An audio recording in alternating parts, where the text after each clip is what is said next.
bom, pessoal? Existe hoje em dia uma moda das pessoas falarem da tal da oração quântica, né? Essa oração quântica, o que significa a palavra quantum? Quantum significa possibilidades, né? A física quântica descobrindo um monte de coisa. Se vocês entrarem na internet procurando oração quântica, vocês vão ver muitas pessoas falando disso. O próprio Greg Baden, que eu deixo o nome dele aí embaixo para vocês. E o que essa oração quântica quer dizer? Ela quer falar sobre coisas que já se conhecem há milhares de anos atrás. Que a própria condição, no momento de você fazer a sua oração, em você não precisar saber nenhum tipo de oração, você não precisar fazer nenhuma ritualística, mas simplesmente se imaginar ou sentir aquilo que você deseja já acontecido. Participe o passado. Não é nem acontecendo, é acontecido. Você viver isto. Tanto é que num dos vídeos do Greg Baden, ele disse que ele foi convidado por um amigo, eu não me lembro se era um xamã, alguém, eles foram lá para aquela região dos Grand Canyons para fazer uma oração da chuva. E daí de repente ele vê o amigo tomando um café, conversando com ele e ficando descalço no meio da lama e não falando nada. Daí ele perguntou pro amigo, ele falou: escuta, mas você não vai fazer oração da chuva? Ele achou que ia ter aquela ritualística, aquele cerimonial indígena, aquele tipo de coisa. E o amigo falou: eu já estou fazendo, eu estou descalço, com o pé na lama, imaginando já a chuva em mim, sentindo essa chuva. Então esse é o princípio do que eles convencionaram chamada oração quântica. Mas se a gente for buscar lá atrás nos escritos da Gupta Vidya, da ciência sagrada, das escolas iniciáticas, estas orações elas existem de maneira muito precisa e, vamos dizer assim,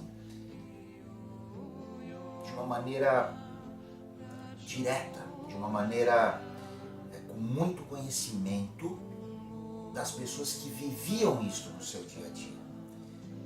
Eu trouxe para vocês hoje um texto que eu vou ler do que eu considero, ao invés de chamar de oração quântica, eu prefiro até chamar de uma oração cósmica, que foi escrito, para vocês terem uma ideia, é até uma coisa recente perto do tempo que existem essas orações, mas foi escrito, foi relatado para nós, foi dito para nós, num livro chamado Vida e Obra dos Mestres do Oriente, ou do Extremo Oriente, do Spalding, que agora está publicado pela editora Pensamento, que fala desta oração cósmica. Para vocês terem uma ideia sobre esses manuscritos, que depois se transformaram em livros,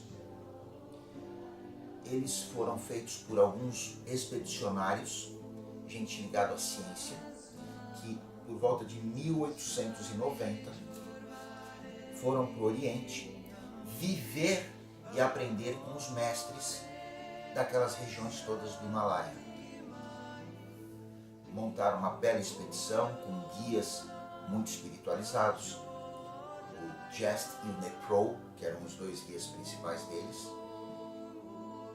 E, se eu não me engano, dos 10 pesquisadores que foram, 6 não voltaram, de tanto encantamento que eles tiveram, que eles aprenderam e viveram lá, que eles resolveram continuar vivendo com os mestres lá. Um dos que voltou foi o Bayard Spalding, que depois ficou dando palestras por todos os Estados Unidos, e este livro, Vida e Obra dos Mestres do Oriente, foi estenografado, taquigrafado por ele, que é aquela linguagem que o pessoal do jornalismo utiliza, de símbolos rápidos para poder pegar as informações, e depois ele transformou num livro.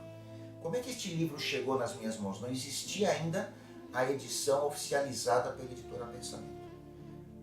Eu estava trabalhando uma época com o professor Adelino da Rosa, que eu falei para vocês nos PVs anteriores, que era aquele senhor que trabalhava com cura, que eu aprendi muita coisa. E o professor, um dia, num intervalo ali de atendimento, eu perguntei para o professor, falei: professor, se o senhor tivesse que me indicar um livro, aquele livro, a essência, que pudesse trazer todo o conhecimento, que pudesse revelar aquela essência secreta, sagrada, mesmo que seja um texto, um manuscrito, de tudo que o senhor já leu, o que o senhor me indicaria? Daí ele olhou para mim e falou, olha, Vida e Obra dos Mestres do Extremo Oriente, do Spalding, que é esse livrinho que agora pela editora Pensamento vocês estão vendo aqui na imagem. Eu falei, beleza, onde é que compra? Daí ele falou para mim assim, não, você não compra. Você vai ter que ligar, na verdade ligar não, mandar uma carta para o senhor José Filite, que provavelmente deve ser falecido, porque já era um senhor naquela época, que era diretor da Antártica, imagina, distribuidora de bebidas. Ele que tem a posse de, se eu não me engano, 1000 livros que foram autorizados pelos mestres, porque quando estes manuscritos saíram, os mestres não autorizaram a sua divulgação, a sua reprodução. Se eu não me engano, eles permitiram a reprodução de alguns milhares de exemplares para serem distribuídos para algumas pessoas. Em que condições? Você escrevendo uma carta e dizendo o seu propósito. Aquelas pessoas que fossem detentoras deste conhecimento do livro, se achassem que você era merecedor deste conhecimento, elas te dariam o texto, sem custo, sem nada. E o professor Adelino tinha um, e eu escrevi a minha carta para o seu José Filite, e veio a resposta que eu poderia ir lá na distribuidora buscar os meus exemplares, que eram mimeografados na época com aquele cheiro de álcool.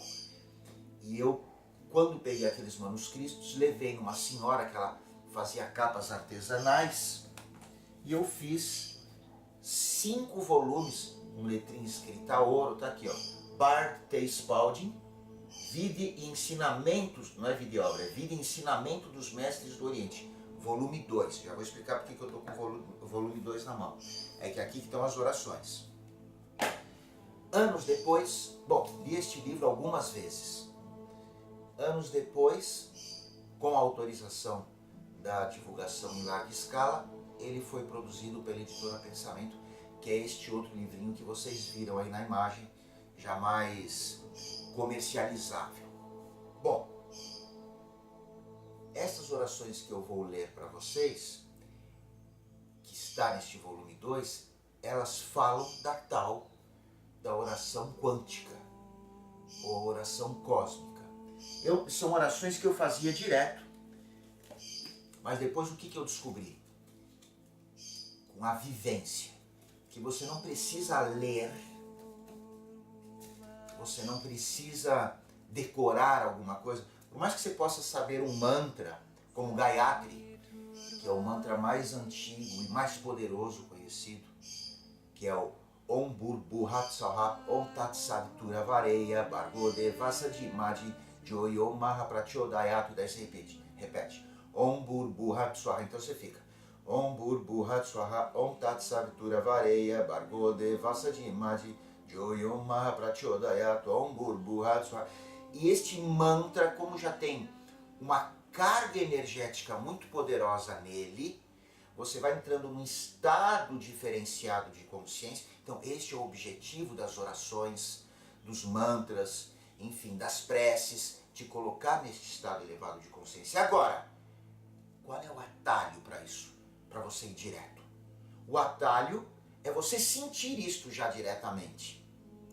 Como fez aquele nativo ao pisar com os pés descalços na lama úmida, já sentindo a chuva, entrando nesta conexão. Então, estas orações que eu vou ler para vocês, eu não me lembro. Na época eu sabia de cor. Hoje, eu não faço mais assim. Eu faço essa conexão direta, de sentir, que é diferente de você buscar o sentido. Buscar o sentido da vida. Tem uma angústia envolvida aí. Tem um sofrimento. Tem uma ansiedade, tem uma limitação, porque é do racional. Quando você traz o buscar o sentido para o sentir, da razão para o coração, aí você abre a conexão. Então eu vou ler para vocês esta oração cósmica, quântica, e alguma coisinha que eu entenda de explicar para vocês, eu vou explicar.